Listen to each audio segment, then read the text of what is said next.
If you actually want to get out of debt, there's one important thing you need to do that a lot of people don't do. You have to stop adding more debt to your situation.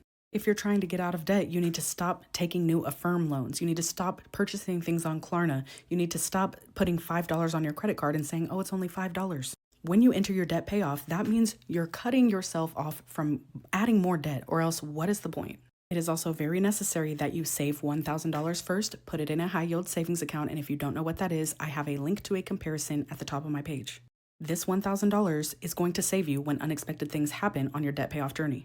You also need to budget, and I don't mean you have to do some like big, complicated, confusing thing.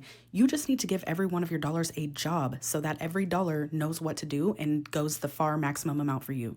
You also need to make a snowball or an avalanche debt payoff plan. This is going to be your plan so that you know exactly what direction you're going in, which credit card you need to pay, what type of payment you need to make, when you need to make it. All the information is within that plan, and it will help you get out of debt way sooner than you thought was possible. I added one more thing here, which is self-control and impulse spending rules, because a lot of times we have really good intentions, but we haven't really addressed the mindset piece of this, which is very, very important. So you can make all the plans, but then you have no self-control, so you end up either blowing your budget or impulse spending because you don't know how to control your urges. I'm not saying that because I'm judging you. I'm saying it because I know from experience, and I have worked with a lot of women who also struggle with this. If you also struggle with this, you need to ask yourself what is the reason why you struggle to have self-control when it comes to debt? Why are you going into debt in the first place? Is this the behavior that was modeled to you by your family?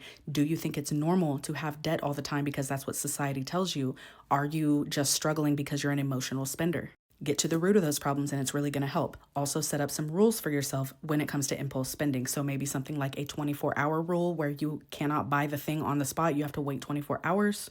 Maybe you make a list of all of your wants. That way you can go back and audit it when you have some extra money and you can buy the things that you like. It's going to differ for each person, but this is a very important part of the puzzle. If you go to the link at the top of my page, I have a lot of resources in there. Some of them are free. I have a free money reset training that will teach you the steps you need to take to learn how to budget, save, pay off your debt, start investing. I also have things like debt payoff calculators, digital finance planner, budgeting worksheets, whatever you need, it's probably in that link. Let me know in the comments if you have any questions. I'm happy to answer them. And I just want you to know that you can get out of debt. You can do it. You just need the right information and the consistency and the will to make it happen. You got this, friend.